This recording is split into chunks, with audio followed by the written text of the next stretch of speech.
Hello, I am Julie Meyerowitz of hearmywordsautism.com, and I am an autism coach for parents of children on the autism spectrum and for independent adults on the autism spectrum. And I am here today with Talie to talk about anxiety. Talie, Hi. hi, can you tell us more about yourself? Hi, so I'm Talie Warulkar and I'm an anxiety coach. I specialize in anxiety in Oh, women. Um, what you're describing okay, now is very yeah, relevant for autism because a lot of times they're like sensory triggers. there you go. Yeah. In what way? So I Can think do you want my understanding, and I'm always going to say my understanding because it's always evolving. I don't yeah, know of that I could course. share a fact per se of somebody else's experience, but um, and this is something that I relate to about autism because I also have a lot of sensory stuff myself. Yeah, Is that a lot of what's going on with autism for a lot of folks? A lot of what's happening yeah. with autism is that the way their senses, folks on the spectrum, are processing the world are very different from what's going on in the general population.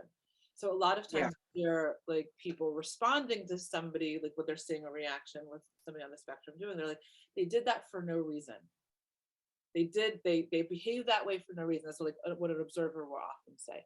Because there was nothing that they noticed would be a trigger. From their own From their observation. Yeah, the way that their senses are taken. yeah. However, the person on the spectrum might be like highly sensitive to texture or temperature or light or sound, that there's So you're something saying they can all be actual anxiety triggers as well?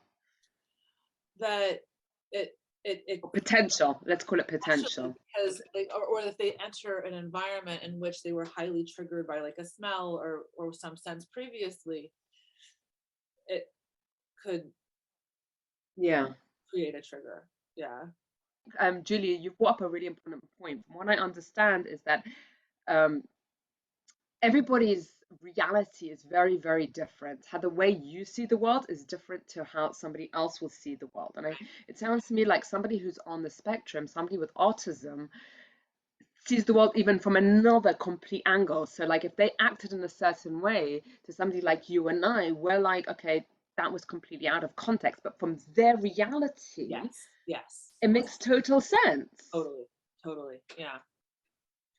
Yeah. Which is, by the way, this is, I just want to add in this specific point is that this is what anxiety does. Sometimes people act in a certain way that for me, it might be like, okay, but for them, you don't know what's going on in their heads. Right.